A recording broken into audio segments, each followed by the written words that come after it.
तो नमस्ते स्टूडेंट्स, एक बार फिर से स्वागत करता हूं आप सभी का आज की इस महत्वपूर्ण क्लास में, जहां पर हम सभी टॉप 40 एमसीक्यू डिस्कस करने वाले हैं और टॉपिक रहेगा हमारा financial market, then stock exchange, SEBI, contemporary issues financial market. ठीक है, तो स्टॉक एक्सचेंज क्या, उसके क्वेश्चन भी हमारे सामने आएंगे, फाइनेंशियल मार्केट के आएंगे, कैपिटल मार्केट के आएंगे और contemporary issue in financial market, वित्तीय बाजार के जितने भी ज्वलंत मुद्दे हैं वो भी हम देखने वाले हैं। तो टॉप 40 क्वेश्चन हम देखने वाले हैं। चलिए बिना किसी देरी के स्टार्ट करते हैं क्वेश्चन नंबर 1 के साथ। क्वेश्चन नंबर 1 आपके सामने स्क्रीन पर है, क्वेश्चन को पढ़िएगा और अच्छे से आंसर दीजिए। हर क्वेश्चन को डेप्थ में जाकर डिटेल्ड स्टडीज के साथ हम देखने वाले हैं। प्राथमिक बाजार में किसका व्यापार होता है? What is traded in the primary market? Old shares, new securities या फॉरेन एक्सचेंज या कमोडिटीज यानी कि वस्तुएं। बहुत ही इजी क्वेश्चन है। पहले हम बात करते हैं सर प्राइमरी मार्केट पर आप गए कैसे, उससे पहले की कहानी बताओ। तो देखो हमारा जो वित्तीय बाजार है, वित्तीय बाजार 2 प्रकार का होता है। अच्छे से समझना, आपको अच्छे से कहानी समझ में आ जाएगी। हमारा जो फाइनेंशियल मार्केट होता है, कौन सा? हमारा जो फाइनेंशियल मार्केट होता है वो 2 प्रकार का होता है। ठीक है, 2 प्रकार का हमारा फाइनेंशियल मार्केट होता है। ठीक है, 2 प्रकार का होता है फाइनेंशियल मार्केट। एक होता है हमारा प्राथमिक बाजार और दूसरा होता है मुद्रा बाजार और हमारा जो है वो पूंजी बाजार। पहला होता है हमारा मुद्रा बाजार, जिसको हम बोलते हैं मनी मार्केट। ठीक है, और दूसरा होता है हमारा वित्तीय बाजार, नहीं दूसरा होता है हमारा पूंजी बाजार।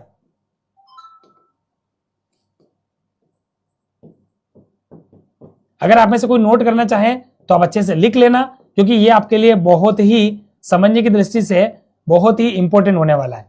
ठीक है, 2 प्रकार के हमारे मार्केट होते हैं, प्राइमरी एंड सेकेंडरी मार्केट। ठीक है, मनी मार्केट हो गया और हमारा कैपिटल मार्केट हो गया। अब बात करें सर आगे की कहानी, तो देखो जो हमारा मुद्रा बाजार है ना, मुद्रा बाजार को पुनः हम 2 भागों में बांटते हैं। ठीक है, जिसको हम बोलते हैं औपचारिक बाजार और अनौपचारिक बाजार। औपचारिक जिसको हम बोलते हैं फॉर्मल मार्केट और दूसरा होता है अनौपचारिक जिसको हम बोलते हैं इनफॉर्मल। ठीक है, इसको हम बोलेंगे इनफॉर्मल। ठीक है, अब बात करें हम आगे की, तो देखो जो हमारा औपचारिक बाजार है ना, इसी को संगठित बाजार भी कहा जाता है। क्या कहते हैं? संगठित यानी कि ऑर्गेनाइज्ड, और इसको हम कहते हैं गैर संगठित। अभी सारी बातें करूंगा कौन से बाजार में क्या चीज आएगी। इसको हम नॉन ऑर्गेनाइज्ड कहते हैं। यहां तक क्लियर है? चलिए अब बात करें सर यहां की, तो पूंजी बाजार को हम पुनः 2 भागों में बांटते हैं। कितने भागों में बांटते हैं? पूंजी बाजार को भी हम 2 भागों में बांटते हैं, और वो 2 भाग कौन से हैं? तो देखो पहला होता है हमारा प्राथमिक बाजार। पहला कौन सा होता है? पहला होता है हमारा प्राथमिक, इसको हम प्राइमरी मार्केट कहते हैं। क्या कहते हैं? पहले को हम प्राइमरी मार्केट कहते हैं और दूसरे को कहते हैं द्वितीयक बाजार, जिसको हम बोलते हैं सेकेंडरी मार्केट। यहां तक देखो आप पहले, तभी आपको ये चैप्टर अच्छे से समझ में आएगा। मेरे हिसाब से ये अच्छा समझ में आ गया होगा। आंसर इंपॉर्टेंट नहीं है, बाकी मैं इतना जाते ही नहीं। अब बात करें सर दोनों को गवर्न कौन करता है, तो देखो हमारा जो प्राथमिक बाजार है ना, मुद्रा बाजार, इसको आरबीआई गवर्न करता है। आरबीआई यानी कि रिजर्व बैंक ऑफ इंडिया। ठीक है, और ये पूंजी बाजार जो है ना, हमारा पूंजी बाजार को हमारा सेबी गवर्न करता है। इसलिए हम सेबी के क्वेश्चन भी करेंगे। पहले आपको कहानी के बैकग्राउंड में जाना पड़ेगा। आपको अगर आपने बाहुबली कंक्लूजन देखा होगा तो आपने बाहुबली बिगिनिंग भी देखी होगी, बाकी बाहुबली कंक्लूजन आपको समझ में नहीं आएगी। समझ में आ गई मेरी कहानी आपको? ठीक है, जैसे मैंने केजीएफ 2 नहीं, मेरे को समझ में नहीं आई क्योंकि मैंने केजीएफ का 1 पार्ट देखा ही नहीं। तो मेरी बात आपको समझ में आ रही होगी। जब तक आप कंक्लूजन तभी समझ पाओगे बाहुबली का जब तक आप उसका बिगिनिंग देखोगे। आप एग्री करते हो सब मेरे से यहां पर? ठीक है, चलिए तो पहले ये कहानी समझो कि हमारा फाइनेंशियल मार्केट 2 टाइप्स का होता है। Over financial market are classified into 2 types. The first one is money market and second one is capital market. Money market is also classified into 2 parts, formal or organized. Second one is non-formal or unorganized. Okay? चलिए इधर आते हैं। Primary market and secondary market ये हमारे पूंजी बाजार के आ जाएंगे। बिल्कुल, थैंक यू। तो there are 2 types of capital market. The first one is primary and secondary is, यहां पर हो जाएगा द्वितीयक बाजार। प्राइमरी जो मार्केट होता है ना, इसको हम इनिशियल पब्लिक ऑफर या इसको न्यू इश्यू मार्केट भी कहते हैं। क्या कहते हैं? न्यू इश्यू मार्केट भी कहते हैं। और सेकेंडरी मार्केट कौन सा होता है? जहां पर एग्जिस्टिंग सिक्योरिटीज के अंदर हम लेन देन करते हैं। ठीक है, ये आरबीआई गवर्न करता है, इसको सेबी गवर्न करता है, स्थापना डेट आगे सब कुछ आएगा तब मैं बताऊंगा। फिलहाल आपको जो समझाया है उसके अकॉर्डिंग चलो।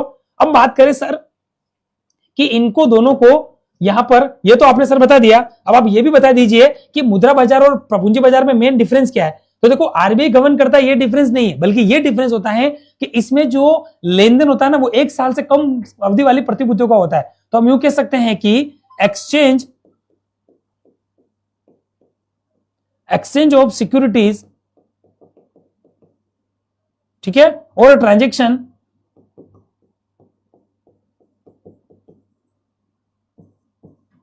Are less than 1 year, less than 1 year. इसमें क्या होता है, अल्पकालीन जो ट्रांजैक्शन है उसी का हम यहां पर लेन देन करते हैं। क्या आपको यह समझ में आ रहा है? ठीक है, और इसमें क्या होता है, मोर देन 1 ईयर, यानी कि ग्रेटर देन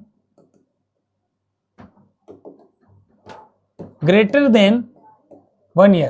क्या आपको यह बात समझ में आ रही है? ये समझ में आ गई पिक्चर तो आपके बहुत सारी चीजें क्लियर हो जाएगी। ठीक है, ये होता है। बात करें सर औपचारिक मार्केट में कौन कौन से कवर होते हैं, तो यहां पर आपके आ जाएंगे, जैसे आप जानते हो आरबीआई के थ्रू हैं, थ्रू म्यूचुअल फंड हो जाएंगे, आपके फाइनेंशियल इंस्टीट्यूशंस हो जाएंगे। ठीक है, और कौन कौन सी औपचारिकता होती है आप जानते हो, जैसे हमारे ट्रेजरी बिल यहां पर आएंगे। ठीक है, आपके कॉमर्शियल बिल हो गए। ठीक है, आपके हम जानते हैं जैसे हमारा कॉल मनी मार्केट हो गया, कॉल मनी मार्केट हो गया। और ठीक है, गैर औपचारिक में कौन आते हैं, तो यहां पर सेठ साहूकार आते हैं, सेठ साहूकार जिसको बोलते हैं नेटिव मनी लेंडर।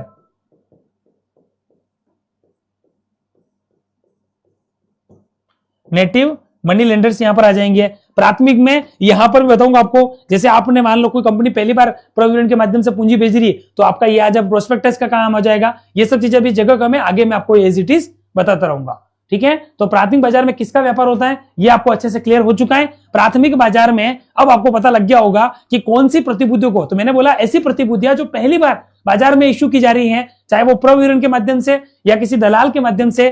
ठीक है, तो उसको हम क्या कहेंगे, इसको हम कहेंगे नई प्रतिभूतियां। यस, तो B is the right answer. मेरे हिसाब से अच्छे से समझ में सबको आ चुका होगा। समझ में आ चुका है तो आप हमें बताइए। ठीक है, कमेंट्स को स्टार्ट कर दो। तो पहले का आंसर क्लियर हो चुका है आपको। पहले का आंसर हो जाएगा यहां पर जो है वो बी ऑप्शन। ठीक है, शॉर्ट टर्म मार्केट तो कह सकते हैं मनी मार्केट को, बिल्कुल सही कहा, शॉर्ट टर्म बिल्कुल। इसलिए मैंने क्या लिखा, लेस देन 1 ईयर। अगर आप चाहो तो इसको शॉर्ट टर्म भी लिख सकते हो, कोई दिक्कत वाली बात नहीं है, बिल्कुल सही है। तो ये हो जाएगा हमारा शॉर्ट टर्म। वो आगे क्वेश्चन आएंगे मैं लिखवाने वाला था, और इसको आप कर दो लॉन्ग टर्म। बिल्कुल, इसको आप जो है वो लॉन्ग कर दो, जगह कम थी इसलिए मैं नहीं लिख पाया। ठीक है, चलो बिल्कुल आगे है। चलिए, तो पहले का आंसर क्या हो जाएगा कि यहां पर प्राथमिक बाजार में हम नई प्रतिभूतियों को इश्यू करते हैं। पहले का आंसर मेरे हिसाब से क्लियर है। प्राथमिक बाजार में प्रतिभूतियों को कौन बेचता है, दलाल, सरकार, कंपनी या stock exchange. Who sell securities in the primary market. Question number 2 आपके सामने। बिल्कुल, नमस्ते, सभी का स्वागत है क्लास के अंदर, सभी का धन्यवाद बहुत बहुत। चलिए, क्वेश्चन नंबर आपके सामने है कि प्राथमिक बाजार में प्रतिभूतियां कौन बेचता है, तो सीधी सी बात है कंपनी बेचेगी। ठीक है, और कंपनी किसके माध्यम से बेच सकती है, तो आप जानते हो थ्रू, अब मैं आपको मेन चीजें लिखूंगा क्योंकि बहुत सारी चीजें हमने यहां पर पढ़ ली है, अब जो इंपॉर्टेंट है वो आगे लिखेंगे। तो थ्रू प्रोस्पेक्टस। ठीक है, section 2 subsection 70 of company act 2013, सबने पढ़ा होगा प्रोस्पेक्टस के बारे में, जिसको हम हिंदी में कहते हैं प्रविवरण। ठीक है, प्रविवरण को धारा 2 उपधारा 70 के अंदर बता रखा है। प्रविवरण क्या होता है, मेरे हिसाब से किसी को कोई दिक्कत नहीं है, बहुत बेसिक क्वेश्चन है। जब कंपनी प्रथम बार जनता को, हम कह सकते हैं कि भाई पक्षकारों को क्या करती है कि अंशों के आवेदन के लिए या अंशों को क्रय करने के लिए इनवाइट करती है, तो वो जिसके माध्यम से करती है उस पूरे फॉर्मेट को, उस पूरे सिस्टम को क्या कहा जाता है, प्रोस्पेक्टस कहा जाता है। और प्रोस्पेक्टस के अंदर सारी डिटेल होती है, कितने अंश कंपनी इश्यू कर रही है, कंपनी की मार्केट प्राइस क्या है, फेस वैल्यू क्या है शेयर्स की, कितने नंबर ऑफ शेयर्स हैं, कंपनी की गुडविल क्या है, कंपनी कैसे इश्यू कर रही है, कंपनी के टर्म्स एंड कंडीशंस क्या हैं। और हम सब पढ़ते हैं अकाउंटेंसी में, एप्लीकेशन पर क्या रहेगा, आपका सिक्योरिटी प्रीमियम पे किया है तो सिक्योरिटीज का अमाउंट क्या है। ठीक है, 10 रुपए का शेयर है तो 12 में इश्यू किया है या 13 में इश्यू किया कंपनी ने।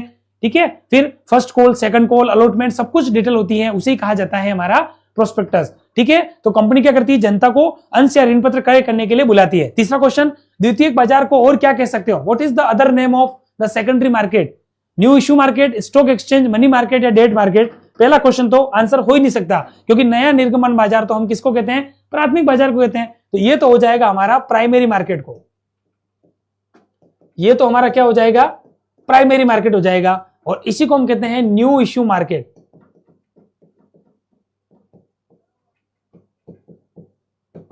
ठीक है, इसके अंदर ही हम इनिशियल पब्लिक ऑफर लाते हैं, आईपीओ जिसे हम कहते हैं। ठीक है, या आईपीओ हो सकता है और ई आईपीओ हो सकता है। आपने ई आईपीओ भी सुना होगा,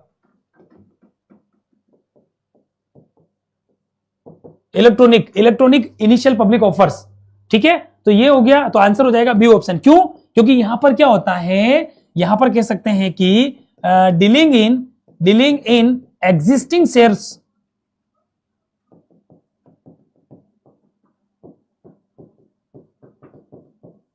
यहां पर क्या होता है, एग्जिस्टिंग शेयर्स के अंदर डीलिंग होती है। यस, पहले से विद्यमान अंशों का क्रय विक्रय किया जाता है। बिल्कुल सही आंसर है सभी के, तो आंसर हो जाएगा हमारा B option, B is the right answer. ठीक है, चलिए ये क्लियर हो गया। मुद्रा बाजार क्या है, ये तो मैंने कहा ही दिया। ठीक है, ये हमारा क्या है, शॉर्ट टर्म मनी मार्केट है, शॉर्ट टर्म मार्केट है हमारा। और गवर्न भाई मैंने बता ही दिया, इसको आरबीआई गवर्न करता है। आरबीआई अपन सब जानते ही है, देश का केंद्रीय बैंक है, देश का सेंट्रल बैंक है आरबीआई। ठीक है, स्थापना कब हुई, तो आरबीआई एक्ट भी पूछ सकते हैं आपको, तो ध्यान रखना ये वाला 5 मार्च 1934 को आरबीआई एक्ट 1934 के तहत 1 अप्रैल 1935 को आरबीआई की स्थापना हुई है। कहां हुई है दोस्तों, तो मुंबई के अंदर हुई है। एक आपने ये आयोग सुना होगा, हिल्टन यंग आयोग की सिफारिश पर। ठीक है, बिल्कुल। चलिए, कौन फ्री है, कैसे आप कह रहे हो कि एनीवन फ्री, चलिए आपस में डिस्कस हो रहा है, चलो कोई दिक्कत नहीं है। ठीक है, तीसरे का आंसर मेरे हिसाब से बी समझ में आ गया होगा, सेबी की स्थापना। क्वेश्चन में मैं जहां पर डीपली आ रहा है वहीं पर पढ़ा रहा हूं, क्योंकि मुझे पता है क्वेश्चन में जैसे जैसे चीजें आएगी वैसे वैसे पढ़ते रहेंगे। अब बात करें सर सेबी की स्थापना, तो सेबी को पूरा समझ लेते हैं। सबसे पहले बात करते हैं सेबी का पूरा नाम क्या है। तो आप सब जानते हो सेबी का पूरा नाम क्या है, securities exchange and board of India.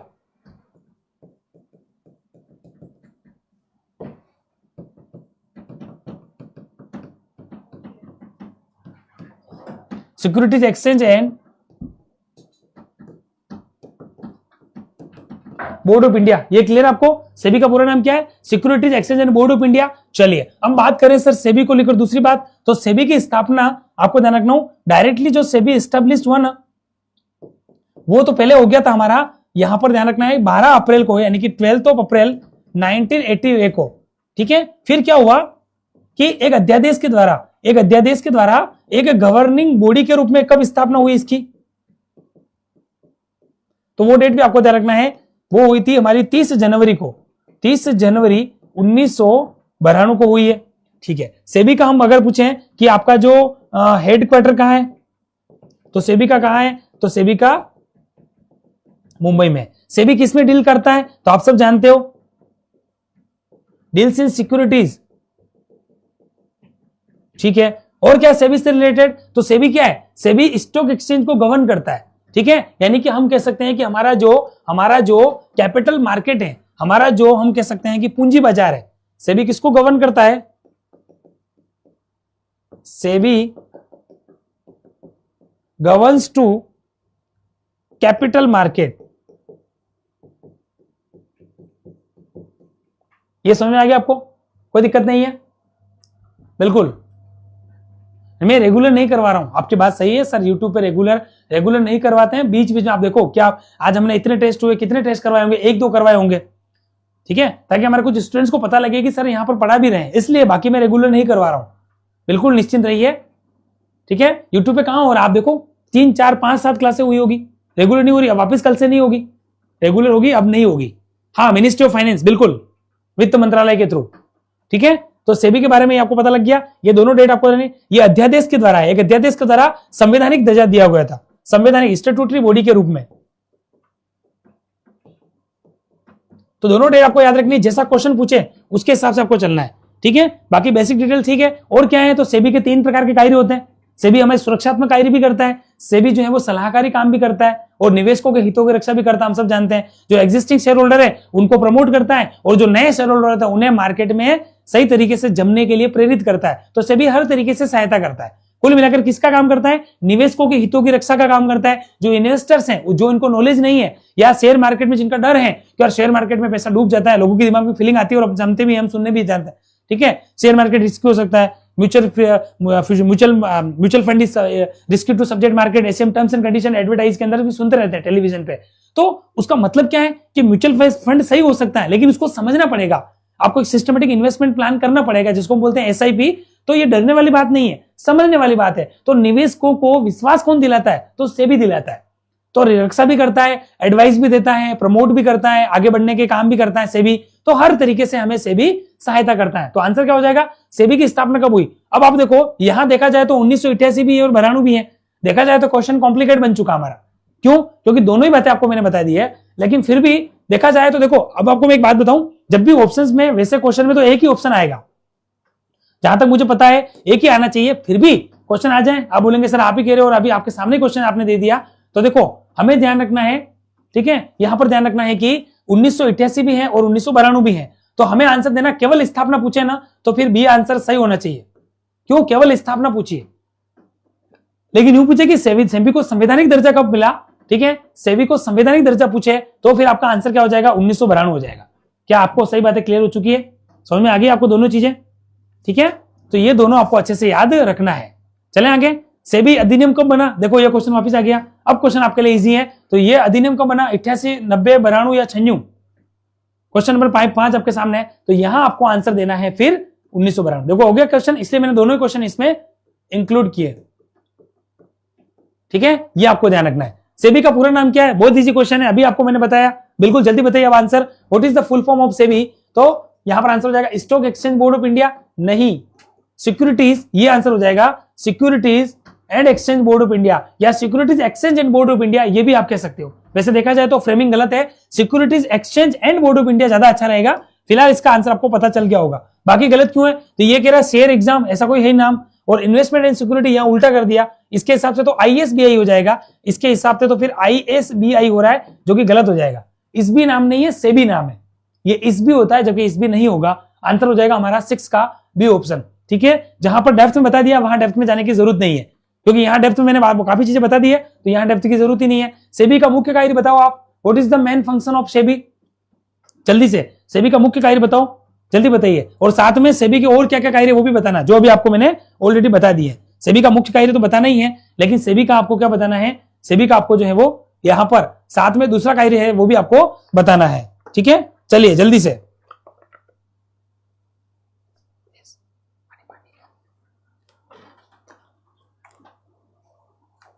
जल्दी से सेबी के मुख्य कार्य बता दो, दोनों कार्य बताओ।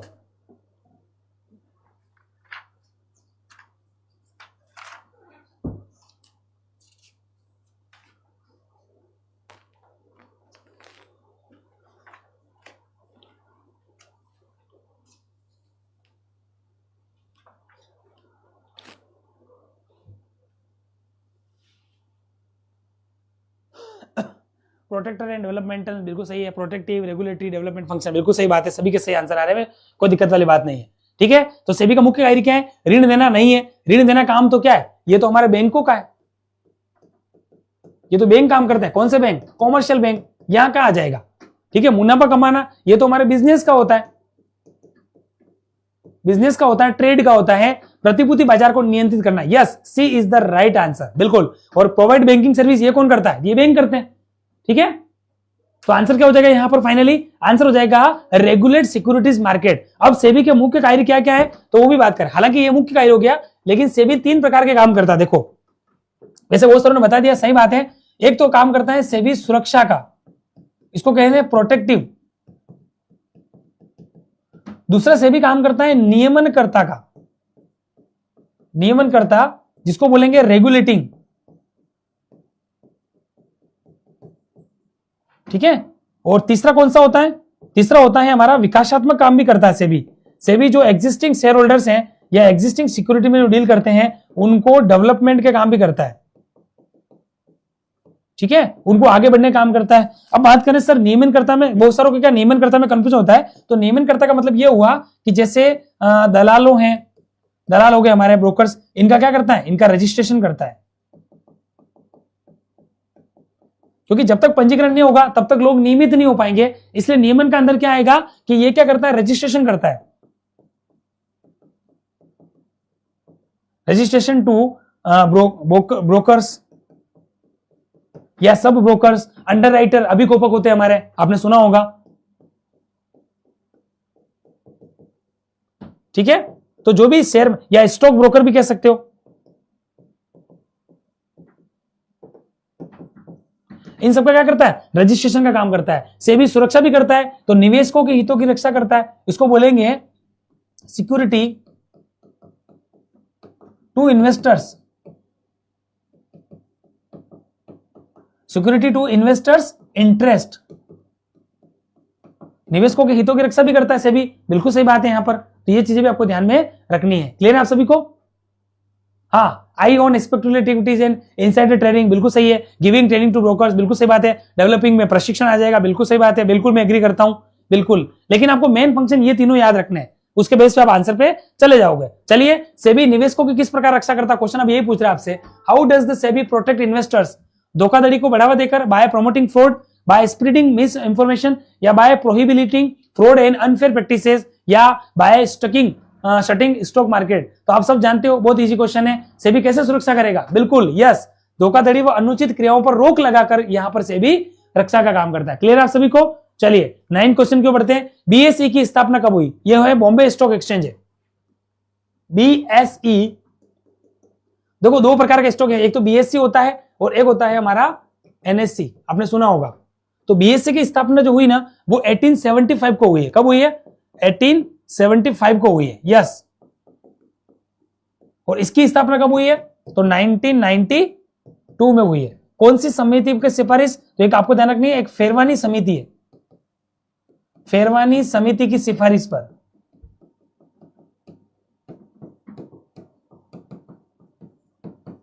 फेरवानी समिति की सिफारिश पर, on the recommendations of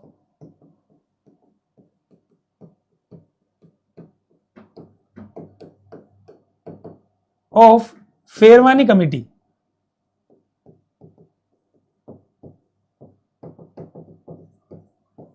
on the recommendation of Pherwani committee, ठीक है। हाँ, 2002 में बीएससी आया, बिल्कुल एग्जैक्ट एग्री करता हूं, ठीक है, बिल्कुल। 2002 में इसका नाम जो है वो क्या हुआ था, 2002 में इसका नाम बीएससी हुआ। अब उससे पहला कौन सा हुआ, तो आप जानते होंगे, the native share stock brokers, आपने नाम सुना होगा, द नेटिव शेयर, यस। उससे पहले क्या था वही बता रहा हूं, the native shares stock brokers के नाम से था।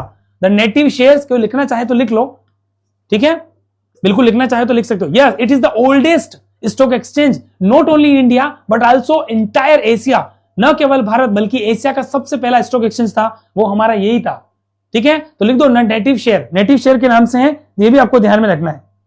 बीएससी की स्थापना किस रूप में हुई थी, तो native share stock brokers association के रूप में हुई थी, ये आपको अच्छे से ध्यान में रखना है, ठीक है। तो बीएससी की स्थापना the native share stock brokers association के नाम से यहां पर बीएससी की स्थापना हुई थी। क्लियर है आप सभी को?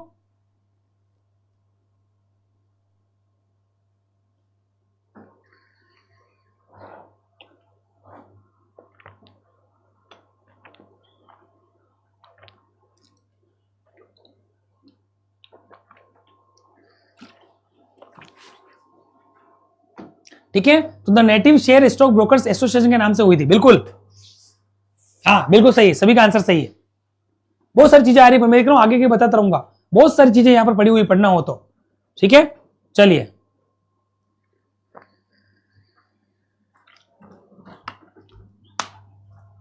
और देख लो, और समझाना हूं, देखो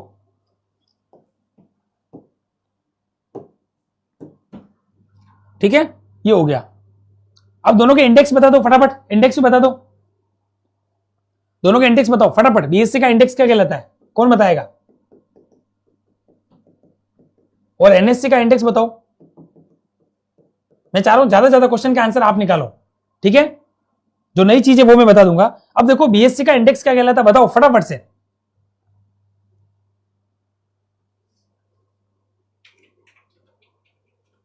यस बिल्कुल, ठीक है। तो इसका बीएससी का जो इंडेक्स है वो कहलाता है सेंसेक्स, और इसका क्या कहलाता है, इसका कहलाता है निफ्टी, ठीक है।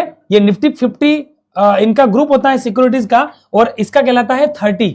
ये भी आपने पढ़ा होगा, ठीक है। अब बात करें सर, देखो 1992 में तो एनएससी की स्थापना हुई, और 1993 में क्या हुआ, तो देखो 92 में तो स्थापना हुई, 1993 में इसने क्या किया कि अपना पहला, हम कह सकते हैं कि screen based trading system start किया। और 1994 में क्या किया सेबी ने, सॉरी बीएससी ने, सॉरी एनएससी ने, तो 1994 में इक्विटी के लिए व्यापार मंच की शुरुआत हुई थी। इक्विटी के लिए व्यापार मंच, इसको बोलेंगे हम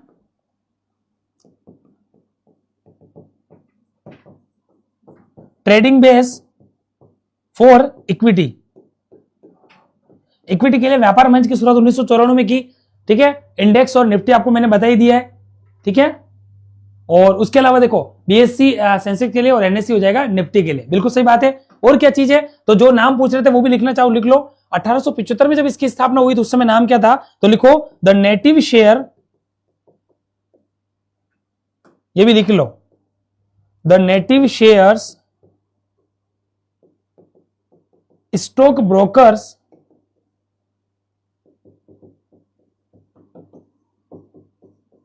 association, the native shares stock brokers association के नाम से जो है वो यहां पर स्थापना हुई है। यहां पे देख लो, और भी कोई नई चीज हो तो आप पूछो, मैं आपको बराबर बता दूंगा। फिर हम आगे बढ़ रहे हैं नेक्स्ट क्वेश्चन की ओर,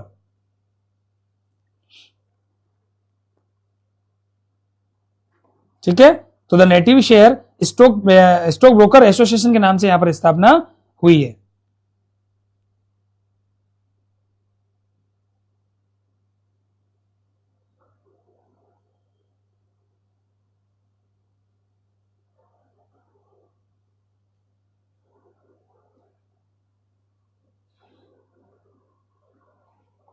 चले आगे, तो नेटिव शेयर स्टॉक ब्रोकर्स हो गया। आगे और चीजें आगे बताऊंगा, फेरवानी समिति किसी पर, ये आपको ध्यान रखना है। मुझे लग रहा है बहुत सारे स्टूडेंट को ये वाली बात क्लियर नहीं होगी, बराणु क्लियर है, ये भी ध्यान रखना, 93-94 में क्या हुआ था, ठीक है। तो एनएससी ने अपना स्टिंग, ये आपको ध्यान रखना, स्क्रीन बेस्ड ट्रेडिंग सिस्टम, ये आपको ध्यान रखना, एनएससी ने स्टार्ट किया था। बीएससी न केवल एशिया बल्कि न केवल भारत बल्कि एशिया का पहला स्टॉक एक्सचेंज है, ये भी आपको ध्यान रखना है, ठीक है। ये भी आपको ध्यान रखना है, ठीक है। सर 1900 डिमेट कब आया था, डिमेट अकाउंट कब आया था, 1996, सही है। जिन्होंने भी लिखा आंसर भी सही है। डिमेट अकाउंट जो है वो हमारा, ठीक है, शेयर से रिलेटेड, तो डिमेट अकाउंट ये 1996 में इंट्रोड्यूस हुआ था, बिल्कुल सही है, ठीक है। चलो और कोई नई चीज, आगे बढ़े। क्वेश्चन नंबर 10, भारत का पहला स्टॉक एक्सचेंज कौन था, which of the India's first stock exchange, NSC, OTCI, BSC या नास्डैक। क्वेश्चन नंबर 10 आपके सामने है, ठीक है। तो देखो भारत का पहला कौन सा होगा, अभी आपको मैंने बताया, जो हमारा एशिया का पहला है वही तो भारत का पहला होगा, क्योंकि मैंने आपको बताया। तो फिर आंसर क्या हो जाएगा हमारा, सी हो जाएगा। लेकिन सर एक बात बताएं, एक चीज इंपॉर्टेंट है कि ओटीसीआई जो है ना, ओटीसीआई आपने सुना होगा, ये भारत का पहला, आपको ध्यान रखना, दोनों चीजें कंफ्यूजन नहीं होना चाहिए। भारत का पहला निजी वह ऑनलाइन है, अगर आपसे पूछे तो हमारा कौन सा हो जाएगा, यानी कि India's first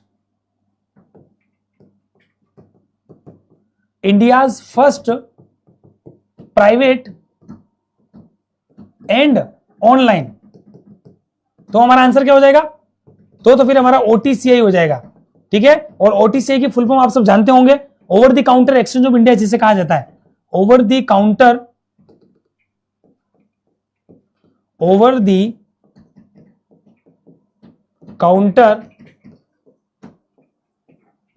exchange of India, जिसकी स्थापना कब हुई इंडिया में, तो 6 अक्टूबर 1992। देखो बराणु वाले स्थान बोल रहे हैं, ये भी ध्यान रखना है, 6 अक्टूबर 1992 को स्थापना हुई है। यस बिल्कुल, started on the grounds of, यहां पर नास्डैक हो जाएगा। ओटीसी की स्थापना हमने किस बेस पे करी, तो ओटीआई को हमने नास्डैक की तर्ज पे लागू हुआ, NASDAQ, नास्डैक जो है वो इसकी तर्ज पर हमने इसको लागू किया, किसको, ओटीसी को। नास्डैक का मुख्यालय कहां है, तो आपको ध्यान रखना है न्यूयॉर्क के अंदर है, यूएसए के अंदर, ठीक है। और नास्डैक जो है वो ध्यान रखना, नास्डैक NASD से 2006 में अलग हुआ है।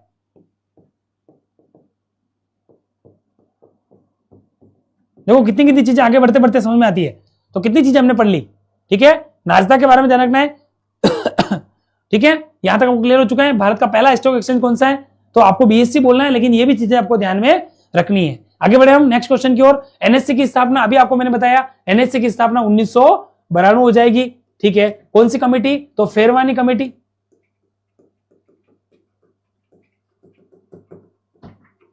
ठीक है, ये हो जाएगा।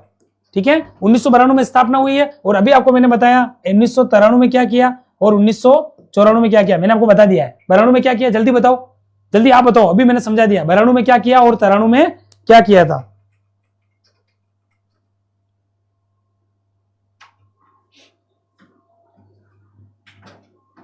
ठीक है, तो 93 में क्या किया था? 93 में पहला कंप्यूटर आधारित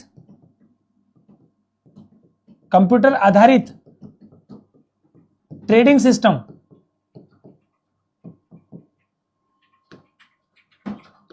कंप्यूटर आधारित ट्रेडिंग सिस्टम। और 94 में क्या किया? इक्विटी के लिए व्यापार मंच की शुरुआत।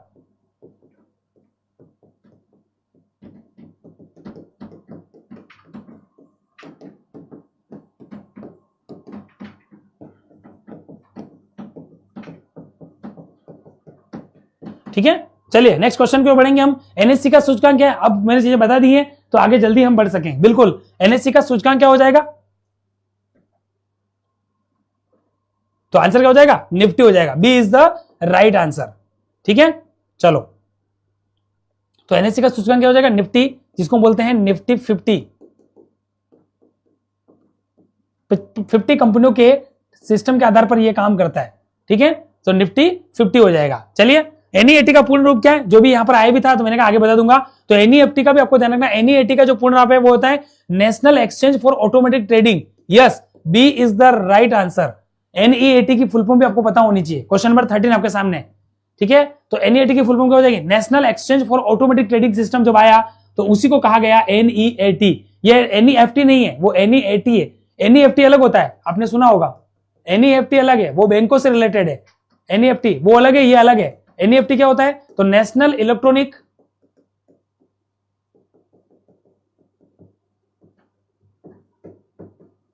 Fund transfer.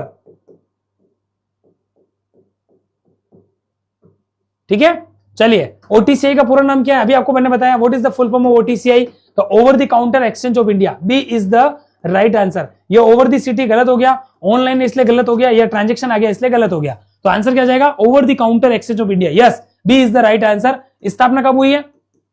तो 6 अक्टूबर 1992। मैंने आपको बताया था India first private and first online है। India first private and first online है, ये भी आपको मैंने बताया था। ठीक है, एक्सचेंज ऑफ इंडिया। ओटीसी क्या है? तो India first online and private. India का पहला प्राइवेट था ये निजी रूप में, और पहला ऑनलाइन रूप में जो आया उसी को कहते हैं OTCEI, over the counter exchange of India. तो 14 का आंसर क्या हो जाएगा? 14 का आंसर हो जाएगा हमारा यहां पर बी ऑप्शन। क्लियर है आप सभी को? अच्छा, ऐसा लग रहा है वो। बिल्कुल, थैंक यू सो मच। अगर ऐसा होता है तो बहुत अच्छी बात है आपके लिए। म्यूचुअल फंड कब शुरू हुआ था? अच्छा क्वेश्चन है आपके सामने। क्वेश्चन नंबर 15, म्यूचुअल फंड कब से अस्तित्व में आया? तो देखो, एक तो बनाणु बहुत ज्यादा आते हैं, और 1964 में भी आपको रखना, क्योंकि 1964 में बहुत सारी संस्थाओं की और भी स्थापना हुई है, तो आपको ध्यान रखना है। ठीक है, तो म्यूचुअल फंड कब अस्तित्व में आया? म्यूचुअल फंड आया था 1964 में। ठीक है, और ध्यान रखना है every unit of mutual fund is called unit. Mutual fund की प्रत्येक इकाई को यूनिट कहा जाता है। ठीक है, एक तो आपको ध्यान रखना है। अब बात करें सर म्यूचुअल फंड होता क्या है? अगर किसी को नहीं आ रहा है तो मुझे बोलो, बाकी मैं आगे चलूं। अगर आपको पता है कॉमर्स के हिसाब से तो फिर हम पढ़ने की जरूरत नहीं है। ठीक है, आपने महेंद्र सिंह धोनी का, सचिन का क्रिकेट का कोई एडवर्टाइज देखा होगा जिसमें बोलते हैं लास्ट में म्यूचुअल फंड सही है। ठीक है, तो कहने का मतलब यह हुआ कि म्यूचुअल फंड के बारे में आपने पढ़ लिया होगा, लेकिन म्यूचुअल फंड के बारे में अगर आपको नहीं पता है तो मैं आपको बताऊं आपको म्यूचुअल फंड के बारे में। चलिए, म्यूचुअल फंड के बारे में बताइए जल्दी, नहीं तो मैं आगे बढ़ूं। क्वेश्चन नंबर 16, अगर आपको म्यूचुअल फंड नहीं समझ में आया तो मुझे बोलना। हाँ, वो तो म्यूचुअल फंड का सेबी के थ्रू ही होगा सब कुछ, लेकिन मैं आपको कह रहा हूं कि म्यूचुअल फंड के बारे में क्या जानते हैं आप? पता है आप सबको? चलें आगे, चलिए बता देता हूं, चलो बता देता हूं ताकि समझ में आ जाए। देखो म्यूचुअल फंड करता क्या है, इसको हिंदी में बोलते हैं परस्पर कोष। म्यूचुअल फंड को हम क्या कहते हैं, म्यूचुअल फंड को हम कहते हैं परस्पर कोष। एक्चुअली म्यूचुअल फंड करता क्या है वो समझ रहे हैं हम।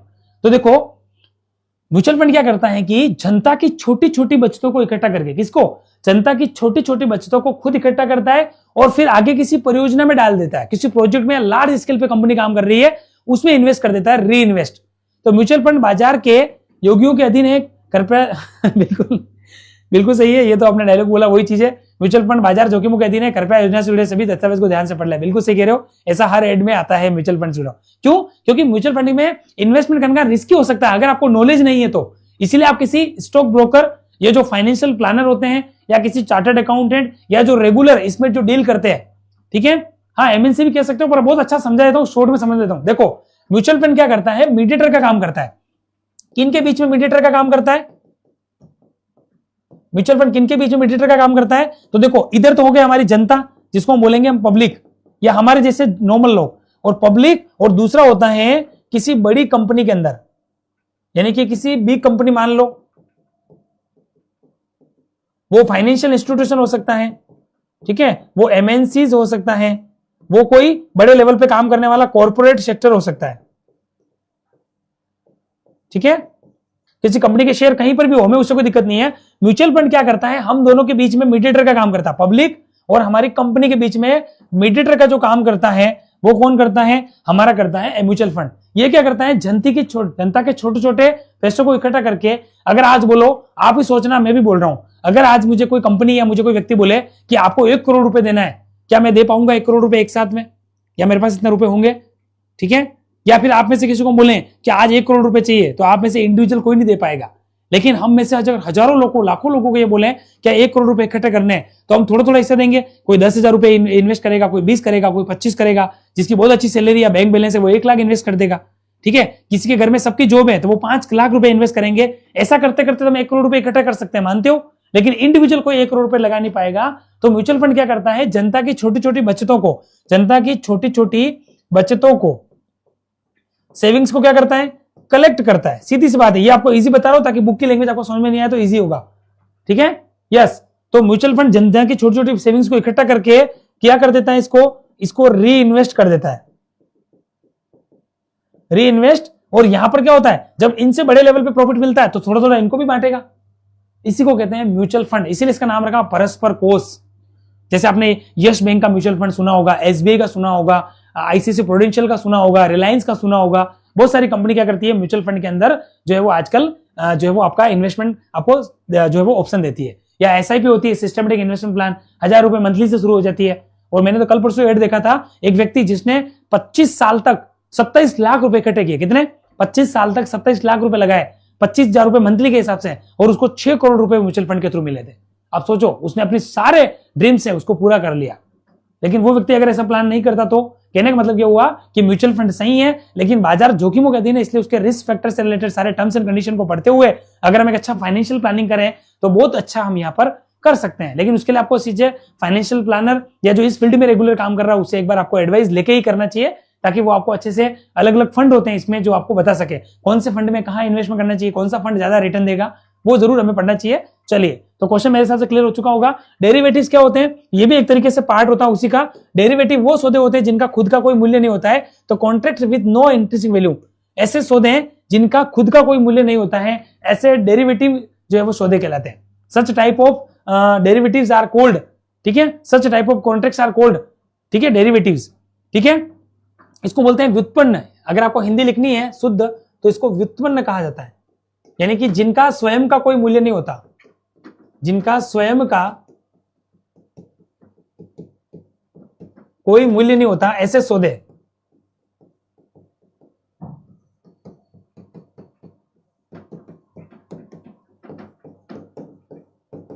इसको ले सकते हैं कि derivative means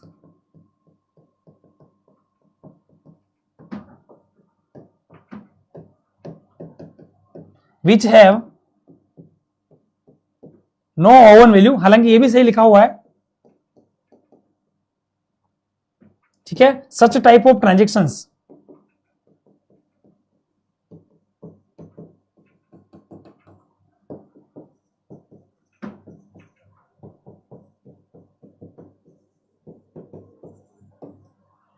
such type of derivatives, हाँ ठीक है बिल्कुल। नोट का भी कर सकते हैं, क्या कह रहे हो आप? ठीक है चलिए, तो 16 क्वेश्चन आपको क्लियर हो चुका होगा मेरे हिसाब से। आइए, नासडा की स्थापना कब हुई, ये मैंने आपको बता ही दिया था, जल्दी बताओ आप। नासडा मैंने आपको बताया था न्यूयॉर्क के अंदर नासडा की स्थापना हुई है, और नासडा की यहां पर स्थापना आपसे पूछे तो 1971 है। नए नए क्वेश्चन ले रहा हूं ताकि वो समझे। और नासडा में क्या हुआ, ये एनएएसडी से सेपरेट हुआ था। ठीक है, कब हुआ था? 2006 में। ठीक है चलिए, और इसी के तर्ज पर हमने इंडिया में ओटीसीए को लागू किया था। बिल्कुल सही बात है, 17 का आंसर बी ऑप्शन हो जाएगा। द्वितीयक बाजार का स्थान कौन सा होता है? निश्चित स्थान, कोई स्थान नहीं, केवल ऑनलाइन, ये सभी उत्तर सही है। How is the location of the secondary market? अब सेकेंडरी मार्केट मैंने आपको बता दिया कहां आता है, तो हमारे यहां पर जो है वो कैपिटल मार्केट में आएगा। कैपिटल मार्केट के दो प्रकार होते हैं, एक होता है प्राइमरी और दूसरा होता है सेकेंडरी। ठीक है, ये आपको मैंने बता ही दिया था। और इनको कौन गवर्न करता है? तो इसको गवर्न करता है सेबी, और सेबी से रिलेटेड सारी बातें आपको मैंने बता दी। अब सेबी से रिलेटेड यहां कोई भी बात करने की जरूरत नहीं है। लास्ट के 3-4 क्वेश्चन के अंदर हमने सेबी से रिलेटेड सारी डिस्कशन ऑलरेडी कर ली थी। सेबी से रिलेटेड जितनी भी इंपॉर्टेंट चीजें मैंने आपको बता दी थी। तो यहां पर आंसर क्या हो जाएगा? यहां पर आंसर हो जाएगा निश्चित स्थान, बिल्कुल ठीक है। Location of the secondary market, तो हम बोलेंगे a market which has certain specific place is called stock exchange. और इसके लिए जहां पर व्यापार होता है उसको स्कंद विपणी बाजार कहा जाता है। ठीक है, और ये मार्केट कौन सा होता है, स्थान होता है, उसको क्या कहते हैं? तो उसको कहते हैं स्टॉक एक्सचेंज मार्केट। जैसे हम नॉर्मली बाजार के अंदर खरीदारी करते हैं, वैसे हमारा कौन सा बाजार हो जाएगा? स्टॉक एक्सचेंज मार्केट, जिसकी परिभाषा भी हमने देखी थी। स्टॉक एक्सचेंज की सेबी ने भी परिभाषा दी है, आरबीआई ने भी दी है, प्रोफेसर चाको ने भी परिभाषा दी है। अगर आपने ढंग से पढ़ा हो तो ये सब परिभाषाएं स्टॉक एक्सचेंज से रिलेटेड इन्होंने दी है। ठीक है, तो 18 का आंसर हो जाएगा निश्चित स्थान। अच्छा, कोई स्थान नहीं होता है, वो कौन सा हो जाएगा? वो प्राइमरी मार्केट हो जाएगा। ये भी आपको ध्यान रखना है। ठीक है चलिए, who invested in the primary market? प्राथमिक बाजार में निवेश किसमें प्राप्त होता है? कंपनी से ही, कंपनी में, बचतकर्ताओं से, निवेशकों में, केवल बैंक या केवल सरकार? क्वेश्चन नंबर 19 आपके सामने। तो आप सब जानते हो कि प्राथमिक बाजार में कैसे होता है? बिल्कुल हाँ, रिकॉग्नाइज्ड स्टॉक एक्सचेंज होता है, बिल्कुल सही बताओ।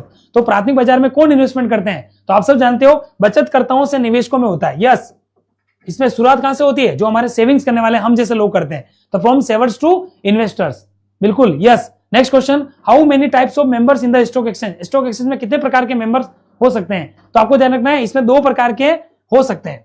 प्राइमरी लेवल पे 2 प्रकार के हो सकते हैं, बाद में इसमें वृद्धि भी हो सकती है। क्लियर है आप सभी को? चलिए नेक्स्ट क्वेश्चन, हु इज जोबर? जोबर कौन होता है? जोबर कौन होता है? हु ट्रेड्स फॉर हिमसेल्फ, जो अपने लिए स्वयं क्रय विक्रय करे, जो सरकार के लिए ट्रेड करे। अब फॉरेन इन्वेस्टर, जो विदेशी निवेशक होता है, या वन हु इश्यूज शेयर्स।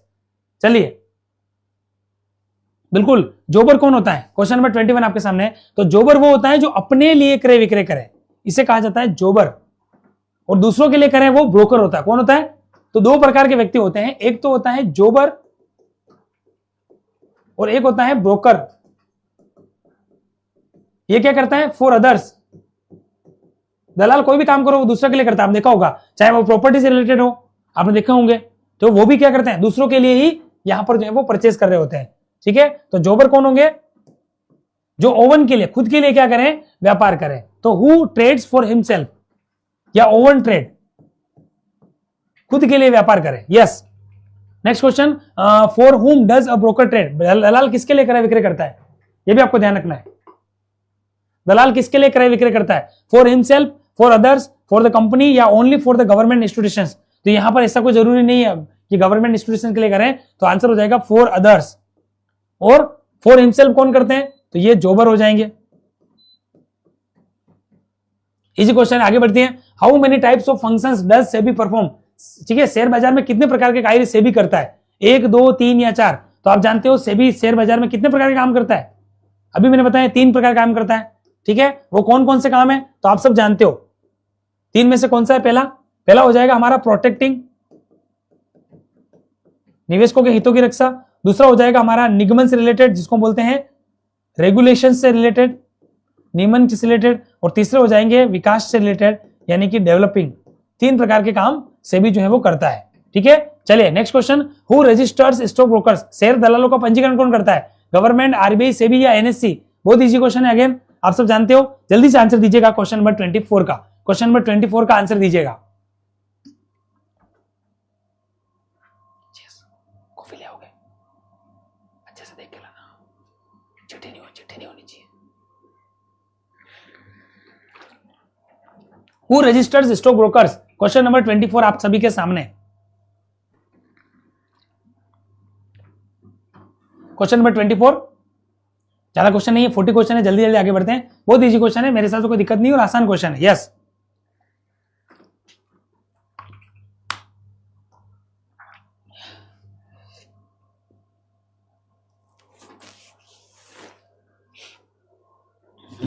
ठीक है, चलिए। तो यहां पर क्या ध्यान रखना है, हु रजिस्टर्स, कौन करता है, तो ब्रोकर्स की, यहां पर आंसर हो जाएगा सेबी, क्योंकि ओवरऑल सब काम सेबी का ही यहां पर, तो कोई दिक्कत वाली बात नहीं है। ठीक है, investor education is part of which SEBI function, निवेशकों को शिक्षा किसके कार्यों में आता है, सेबी के, प्रोटेक्टिंग, रेगुलेटिंग, डेवलपिंग या पनिशेटिव। पनिशेटिव का मतलब दंडात्मक। क्या सेबी को निवेशकों को जो शिक्षा देनी होती है वो किस में आएगा, क्या उनकी सुरक्षा के काम में आएगा, या रेगुलेशंस के अंदर आएगा, डेवलपमेंट के अंदर आएगा, या पनिशिव यानी कि हम कह सकते हैं कि दंडात्मक कार्य में आएगा। जल्दी से आंसर दीजिएगा।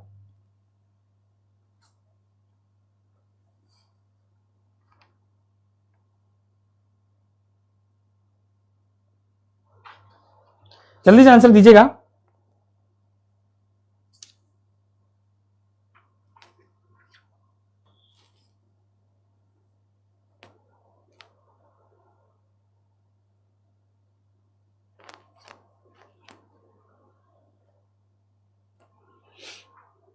चलिए क्वेश्चन नंबर 25, बिल्कुल सभी के आंसर आ रहे हैं, सबके आंसर है ऑलरेडी, जितने भी आंसर आ रहे हैं सभी के आंसर बिल्कुल सही हो जाएंगे।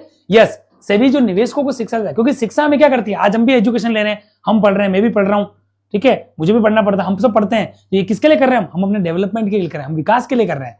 तो सेबी जो निवेशकों को शिक्षा देता है वो उसके विकासात्मक फंक्शन में आएगा। किसमें आएगा, निवेशकों के हितों की रक्षा, और सुरक्षा में क्या आ जाएगा, तो निवेशकों के हितों की रक्षा आ जाएगा, निवेशकों के हितों की रक्षा में आ जाएगा।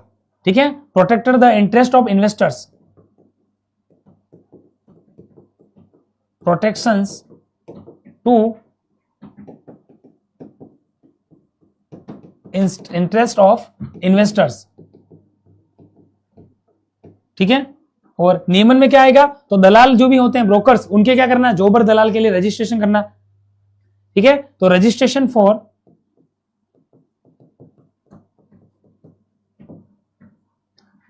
ब्रोकर्स और मेंबर्स, क्योंकि सभी का रजिस्ट्रेशन होगा, ये भी आ जाएगा। ठीक है, और शेयरों को क्या करना, शेयरों को लिस्टेड करना, लिस्टिंग द शेयर्स। ठीक है, और विकासात्मक में आपने बता ही दिया, एक तो निवेशक शिक्षा, इसको बोलते हैं एजुकेशन टू इन्वेस्टर,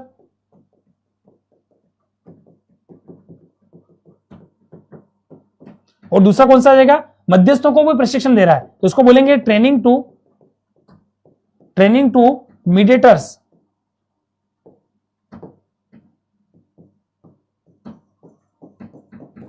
मध्यस्थों को प्रशिक्षण भी देता है, ये भी आपको ध्यान में रखना है। चलिए नेक्स्ट क्वेश्चन होता है, what is the nature of stock exchange, stock exchange की प्रकृति क्या होती है, क्या उसको ऑर्गेनाइज्ड या कैपिटल मार्केट कहेंगे, या गवर्नमेंट ऑफर के रूप में कहेंगे।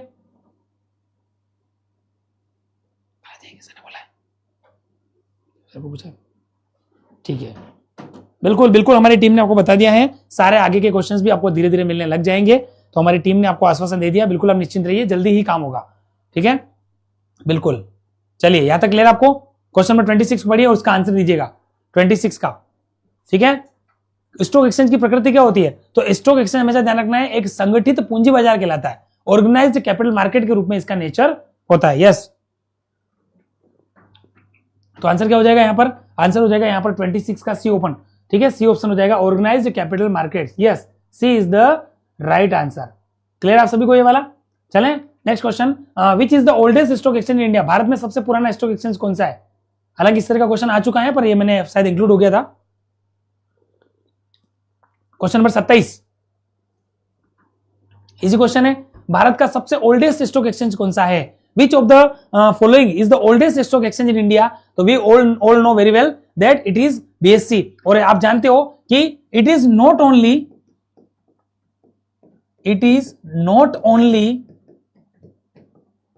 oldest stock exchange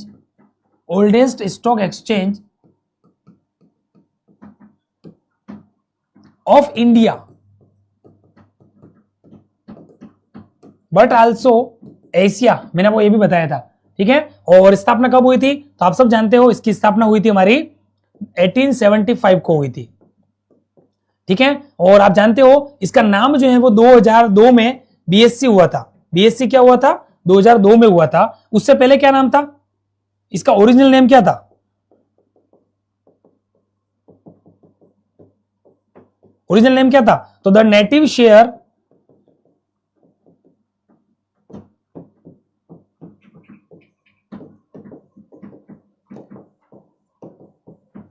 stock broker association. अब मैं आपसे क्वेश्चन पूछता हूं, कौन बताएगा कि बीएससी ने व्युत्पन्नों के अंदर ट्रेडिंग कब शुरू की? जो हमने डेरिवेटिव का क्वेश्चन आया था ना, फॉरवर्ड फ्यूचर ऑप्शन वाला डेरिवेटिव, तो मैंने आपको बताया भी था यहां पर। हाँ, यस, ठीक है।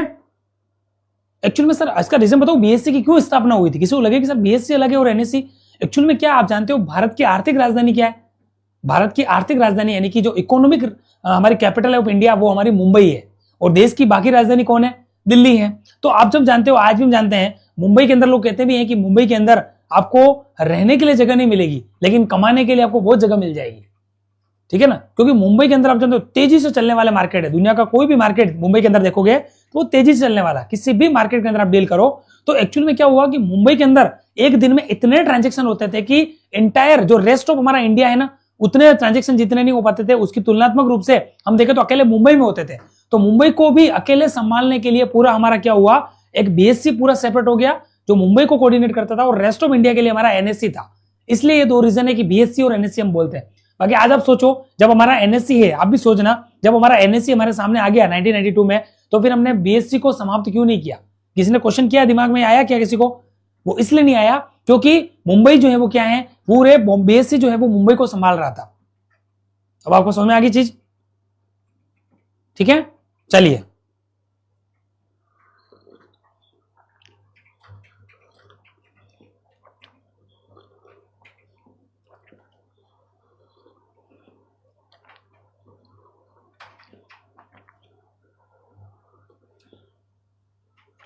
बिल्कुल सही कहा आपने। बीएससी ने क्या किया? बीएससी ने व्युत्पन्न की ट्रेडिंग 2000 में स्टार्ट की थी बीएससी ने, बिल्कुल, जून 12, 2000। यस, राइट आंसर जो मैंने क्वेश्चन पूछा था। यस, तो आपको ध्यान रखना है, बीएससी हैड स्टार्टेड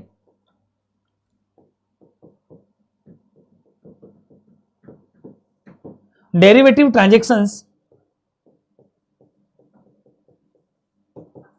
इन 2000। ये भी आपको ध्यान रखना, नई नई चीज आपको आनी चाहिए। अगर आपको ऊपर की चीजें पता है तो कम से कम ये नई चीजें पता होनी चाहिए, ठीक है।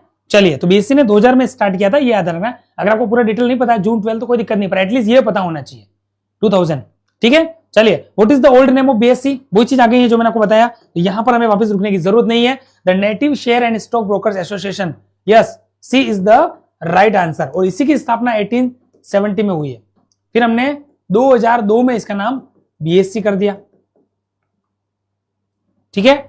और बीएससी ने सिक्योरिटी के लिए, सिक्योरिटी को संभालने के लिए, एक यहां पर आपको ध्यान रखना है,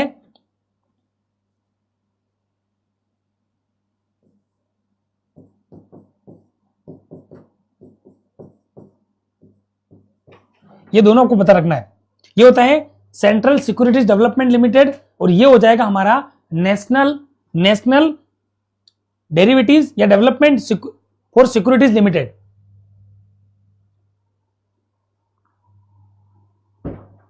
ओ हाँ, मैंने न्यूज में देखा भी था, बिल्कुल। वहां आपके आए दिन लैंडस्लाइड हो गया, भूस्खलन हो गया, बारिश हो गया, बादल फटने वाली समस्या रहती है। सही कह रहे हो आप, बिल्कुल। देवभूमि तीर्थभूमि में जरूर हो, लेकिन आपको अच्छे से संभल के रहना है और पढ़े करते रहना है। बढ़िया है, बारिश हो रही है तो आपको कहीं जाने की जरूरत नहीं है, अच्छे से पढ़ते रहो बस। यस, हाँ, डिपोजिटरी, बिल्कुल, ये भी क्वेश्चन इस तरह का आ सकता है। National depositories for security limited, NSDL, ये भी आपको ध्यान रखना, लिख लो कोई भी, ठीक है, मैंने डेवलपमेंट बोला, डिपोजिटरी कर देना, ठीक है, CDSL करो, यस, ये भी थोड़ा कंफ्यूजन हो गया था, CD ये SL हो जाएगा और ये हो जाएगा हमारा NDSL,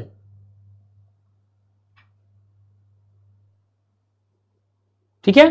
तो क्लियर आप सभी को, बिल्कुल बारिश का भी ध्यान रखना है, बचाव रखना है, अभी आए दिन में भी न्यूज में देख रहा हूं वैसे, ठीक है।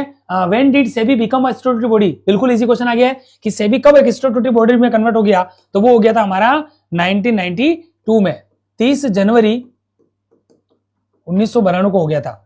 और 1988 में क्या हुआ था, तो 12 अप्रैल 1988 में तो क्या हुआ, सेबी की केवल स्थापना हुई थी।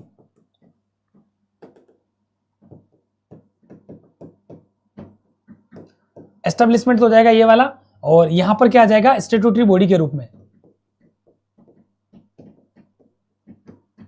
Security exchange board of India हम सब जानते ही हैं, ठीक है, जो हम ऑलरेडी पढ़ चुके हैं। क्लियर है आप सभी को, चलिए ठीक है। नेक्स्ट क्वेश्चन आपके सामने, which market first started screen based trading system, इसको बोलेंगे SBTS, screen based trading system. बताइए स्क्रीन बेस्ड ट्रेडिंग सिस्टम की शुरुआत जो है वो किसने करी थी, ठीक है, क्या BSE ने करी, या NSE ने करी, या OTC ने करी, या सेबी ने करी, तो आप सब जानते हो किसने करी थी, मैंने आपको बता ही दिया था, NSE ने करी थी, ठीक है, ये भी आपको ध्यान रखना है। NSE की स्थापना तो हो जाएगी 1992, ठीक है। और कंप्यूटर आधारित ट्रेडिंग सिस्टम पूछे तो computer based trading system, computer based trading system हो जाएगा 1993। और इक्विटी के लिए व्यापार मंच, ट्रेडिंग फोरम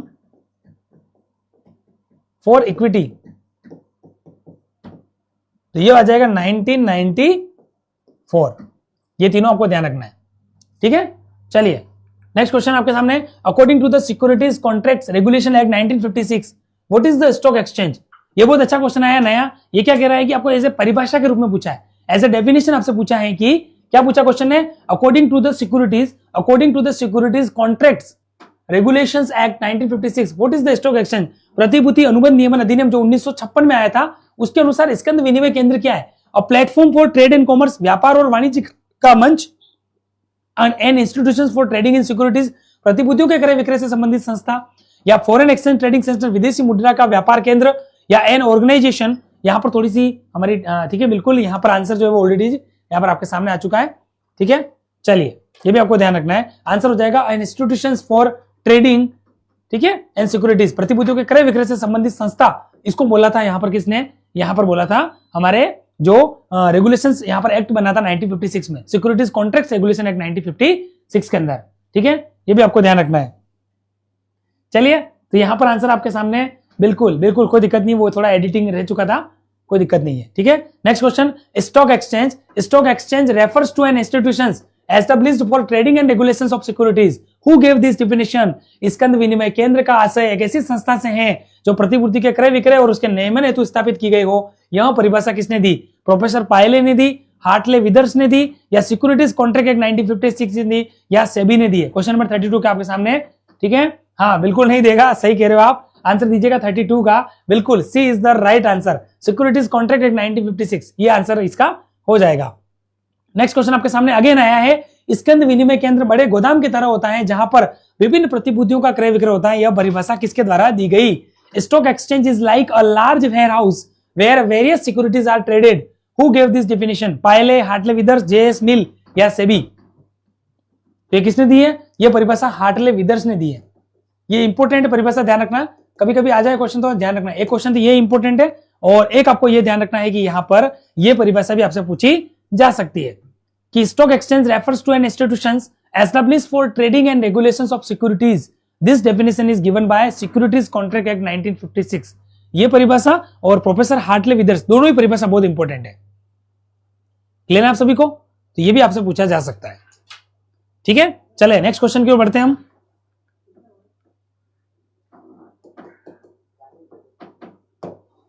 बत्तीस हो गया और हमारा 33, दोनों इंपॉर्टेंट है। चलिए नेक्स्ट क्वेश्चन की ओर बढ़ते हैं। A marketing place where only registered securities are traded, whose definition is this.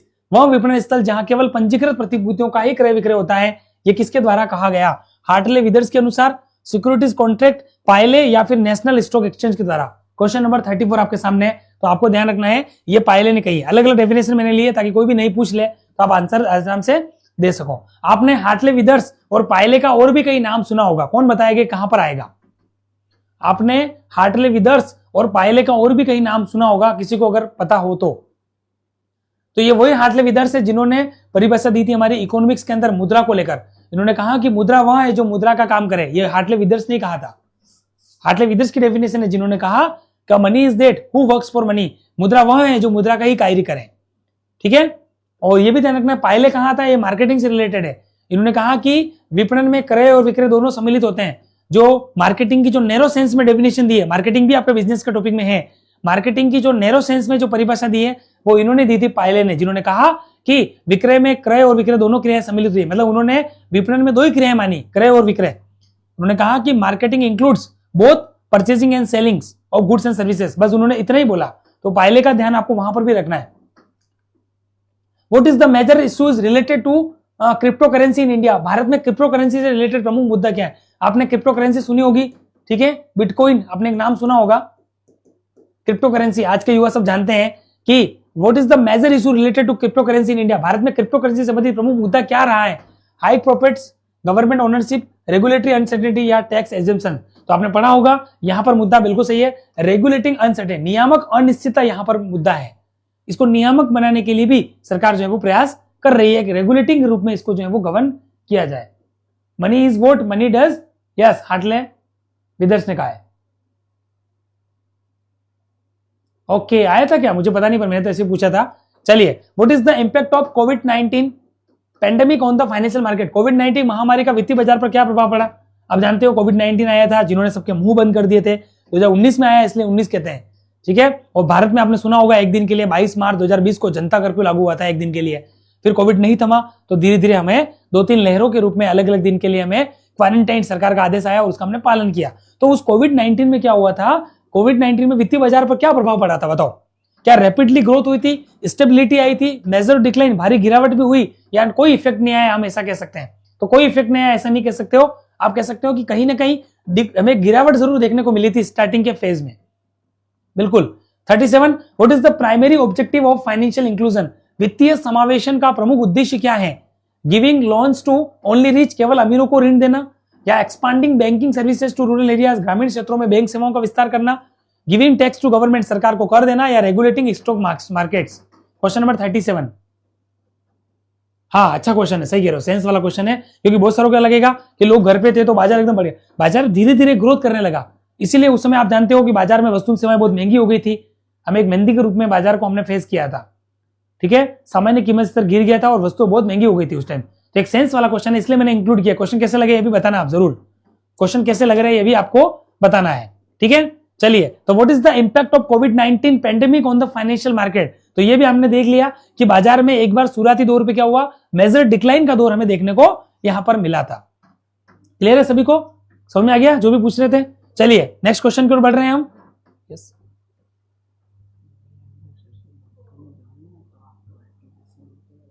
वो तो मैं कर दूंगा, ठीक है। चलिए 37 क्लियर है आप सभी को? 37 मैंने बताया नहीं। चलो, what is the primary objective of financial inclusion? वित्तीय समावेशन का मुख्य उद्देश्य क्या है? Giving loans to only rich, केवल अमीरों को हम ऋण देंगे, ये हो सकता है क्या? ये तो वैसे भी नजर नहीं आ रहा है, इससे तो समावेशन की बात ही हमारी नहीं हो सकती है। पहला ऑप्शन तो गलत हो गया। Expanding banking services to rural areas, giving tax to government, ये सरकार को कर देना कोई इंक्लूजन का काम थोड़ी है, ये तो हमारा ऑपरेटिंग काम है, हमें देना ही देना है। और रेगुलेटिंग स्टॉक मार्केट, ये भी नहीं होगा। आंसर हो जाएगा expanding banking services to rural area. Yes, जो हमारा हम जानते हैं बैंकिंग सर्विस को ग्रामीण एरिया तक ले जाना, और थ्रू आप जानते हो जैसे नाबार्ड इसमें काम करता है, ठीक है, राष्ट्रीय कृषि ग्रामीण विकास बैंक, हमारा आरआरबी हो गया, ठीक है, और गांवों के रिलेटेड सरकार बहुत सारे काम करती है। सेल्फ हेल्प ग्रुप हमारे हो गए, किसी भी रूप में पहुंचाओ, ठीक है। सेल्फ हेल्प ग्रुप के अलावा हम जानते हैं और क्या सरकार क्या करती है, बहुत सारे हमारे जो कोऑपरेटिव बैंक है, क्योंकि सरकार ऐसा तो नहीं है कि एसबीआई गांव में जाके स्थापित तो नहीं होगा, लेकिन वो इसके थ्रू काम करवा सकता है, इसके थ्रू काम कर सकता है। थैंक यू सो मच, ठीक है। ग्रामीण क्षेत्रों में बैंकिंग सेवाओं का विस्तार हो गया, और हमारे माइक्रो फाइनेंस हो गए। एमएफ का मतलब म्यूचुअल फंड नहीं है, माइक्रो फाइनेंस है, सूक्ष्म वित्त। ठीक है, चलिए next question, which of the following is a fintech company, इनमें से कौन सा एक फिनटेक कंपनी कहलाएगी? फिनटेक आपने सुनी होगी, financial technology. Fintech Reliance industries, Paytm, या फिर मारुति सुजुकी, या ओएनजीसी। क्वेश्चन नंबर 38 आपके सामने विद बहुत इजी क्वेश्चन है, तो आंसर हो जाएगा पेटीएम। फिनटेक का उदाहरण हो जाएगा, किसका उदाहरण हो जाएगा? पेटीएम जो है वो यहां पर बिल्कुल सही का आंसर भी आ चुका है। 39वां क्वेश्चन आपके सामने, हाल के वर्षों में भारत के आईपीओ में वृद्धि का मुख्य कारण क्या है? इसको बोलते हैं initial public offers. Initial public offers का मुख्य कारण क्या होगा? जल्दी बताइए आंसर।